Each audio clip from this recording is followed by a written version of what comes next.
ஒரு சமயத்துல மேய்ப்பூருங்கிற ஒரு கிராமத்துல ரமேஷ் தன்னோட பொண்ணு கூட இருந்தாரு. அவர் ரொம்பவே ஏழை. அவரு செருப்பு தைக்கிற வேலையை செஞ்சு எப்படியோ அவங்க வாழ்க்கையை நடத்திக்கிட்டு இருந்தாங்க. ஒரு நாள் பயங்கரமா மழை பெஞ்சிட்டு இருந்தது. வர வழியில அவரோட கால் சறுக்கிறதுனால அவர் கீழே விழுந்துட்டாரு. அப்புறம் அவரோட ஒரு கால் உடைஞ்சு போச்சு. வீட்டுக்கு வந்து, மகளே மீனா, எங்கம்மா இருக்க? எனக்கு கொஞ்சம் உதவி பண்ண. மீனா அவங்க அப்பாவோட குரலை கேட்டதும் அங்கிருந்து ஓடி வந்தா. அப்புறம் அவரை பார்த்து அவ அழுதா.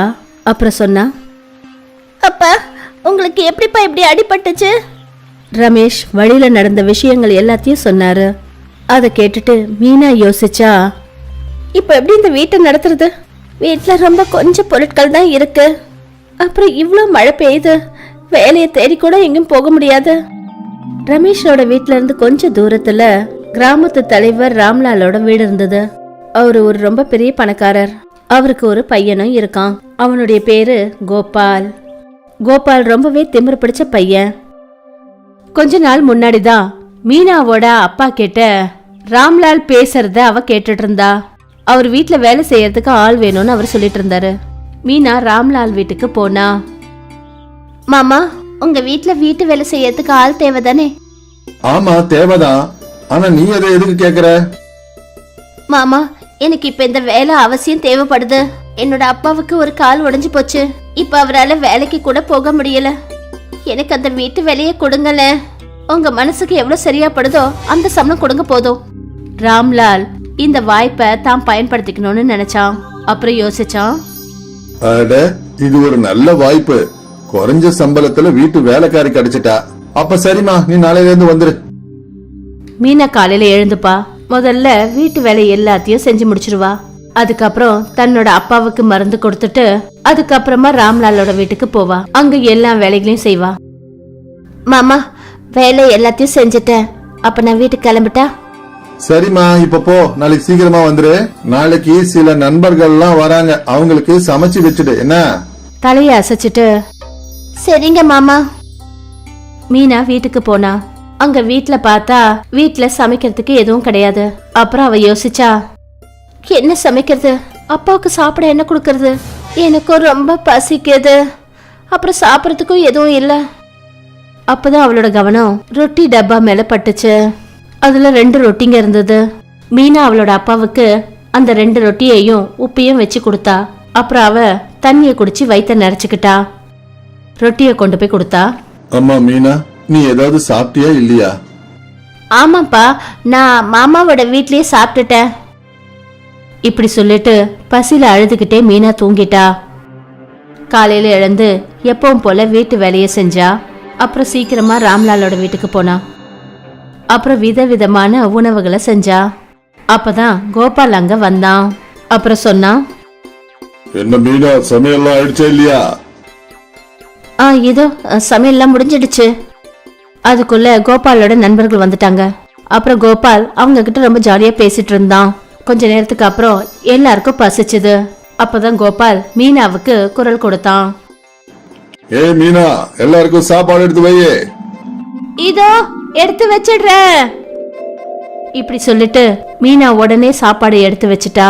கோபாலும் அவனோட நண்பர்களும் சாப்பாடு சாப்பிட்டாங்க. அதுக்கப்புறம் கோபால் மீனாவுக்கு குரல் கொடுத்தான். எல்லாத்தையும் இங்க இருந்து எடுத்துட்டு போ. மிச்சம் மீதி இருக்கிறத நாய்க்கு போட்டுடு. சார், ஒரு விஷயம் சொல்லட்டுமா? நீங்க எல்லாரும் எவ்வளவு சாப்பாடை வீணாக்கிட்டீங்க. நமக்கு எவ்வளவு பசிக்குதோ அந்த அளவுக்கு தான் நாம சாப்பாடை பிளேட்ல எடுத்துக்கணும். சாப்பாடுங்கிறது ரொம்ப அவசியமானது. நாம அதை இப்படி வீணடிக்க கூடாது. அதை கேட்டதும் கோபாலுக்கு பயங்கரமா கோவம் வந்துடுச்சு. அப்புறம் அவன் சொன்னான், இதெல்லாம் என்னுடையது. இதுல எவ்வளவு சாப்பிடணும், எவ்வளவு மிச்சம் வைக்கணும்ன்றது என்னுடைய இஷ்டம். புரிஞ்சுதா? உனக்கு இப்ப இருக்குது பாரு, அப்பா வரட்டும்.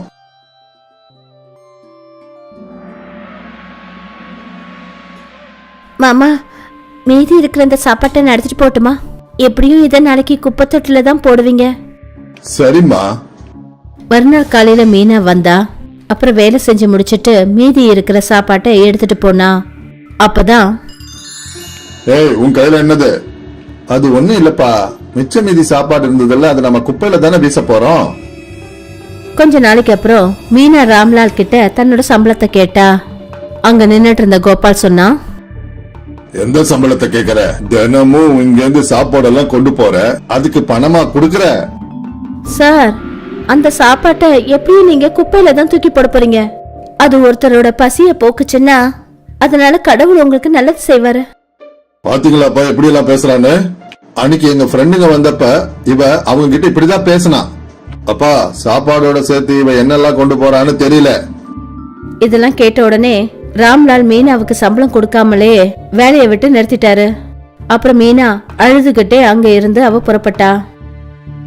பெருசா இவ எனக்கு அட்வைஸ் பண்ண வந்துட்டா. இப்ப பசியோட கிடப்பா இல்ல, அப்ப இவளுக்கு தெரியும். மீனா தெருவோரத்துல உட்காந்து அழுதுகிட்டு இருந்தா. அப்பதான் அவளோட டீச்சர் அந்த பக்கமா போய்கிட்டு இருந்தாங்க. அவளை இந்த நிலைமையில பாத்துட்டு அவங்க டீச்சர் மீனா கிட்ட, அம்மா மீனா, என்ன நீ எந்த நிலைமையில இருக்கிற? அப்புறம் நீ எதுக்காக ஸ்கூல் வரதே இல்ல? மீனா அழுதுகிட்டே எல்லா விஷயத்தையும் டீச்சர் கிட்ட சொன்னா. மீனா படிக்கிற விஷயத்துல ரொம்ப புத்திசாலி. அதனால டீச்சர் அவகிட்ட சொன்னாங்க, நீ என் கூட ஸ்கூலுக்கு வா. நீ பேசாம என் வீட்டுல வேலை செய். அப்புறம் நான் உனக்கு அட்மிஷன் கவர்மெண்ட் ஸ்கூல்ல வாங்கி கொடுக்கறேன். அங்க நீ ஃப்ரீயா படிக்கலாம். இத கேட்டதும் மீனா ரொம்ப சந்தோஷப்பட்டா. ஏன்னா அவ இனிமே தன்னோட படிப்போட சேர்த்து வேலை செஞ்சு தன்னோட பசிய கூட அவ போக்கிக்க முடியும். இங்க ராம்லால் தன்னோட வேலையில மோசடி செஞ்சதுனால மாட்டிக்கிட்டாரு. அவரை போலீஸ் அரெஸ்ட் பண்ணி கொண்டு போனாங்க. போலீஸ் அவருடைய நிலம் வீடு எல்லாத்தையும் அவர்கிட்ட இருந்து பிடுங்கிட்டாங்க. இப்ப கோபால் ரொம்பவே தனியால ஆயிட்டான். அவன்கிட்ட சாப்பிடறதுக்கு எதுவும் கிடையாது. அவனுக்கு ரொம்பவும் பசி எடுக்க ஆரம்பிச்சிடுச்சு. அவன் பக்கத்து வீட்டுக்காரங்க கிட்ட போய், எனக்கு ரொம்ப பசிக்குது, சாப்பிடறதுக்கு ஏதாவது இருந்தா கொடுங்க. யாரும் அவனுக்கு சாப்பிட எதுவும் கொடுக்கல. எல்லாரும் அவனை துரத்தி விட்டாங்க. அந்த பக்கமா போன மீனா எல்லாத்தையும் பார்த்தா. அப்புறம் கோபால தன்னோட கூட்டிக்கிட்டு போனா. அவங்க வீட்டுல காஞ்சி போய் வறண்டு போய் இருந்த உணவை சாப்பிடறதுக்கு கோபால் கிட்ட கொடுத்தா. பசியில இருந்த கோபால் எல்லாத்தையும் அவசர அவசரமா சாப்பிட்டான். நான் எவ்வளவோ உனக்கு தவறுகள் செஞ்சேன். அப்படி இருந்தும் நீ என்ன உன் வீட்டுக்கு கூட்டிட்டு வந்து சாப்பாடும் கொடுத்த. என்ன மன்னிச்சிடு மீனா. நான் உன்னை மன்னிச்சிட்டேன். நான் உனக்கு சாப்பாடு எதுக்காக கொடுத்தேன்னா என்ன எனக்கு தெரியும். பசினா என்னன்னு எனக்கு நல்லா தெரியும். பணக்காரனா இருந்தாலும் சரி, ஏழையா இருந்தாலும் சரி, எல்லாரோட பசியும் ஒரே மாதிரி தான் இருக்கும். அதை கேட்டதும் கோபால் மறுபடியும் மன்னிப்பு கேட்டான்.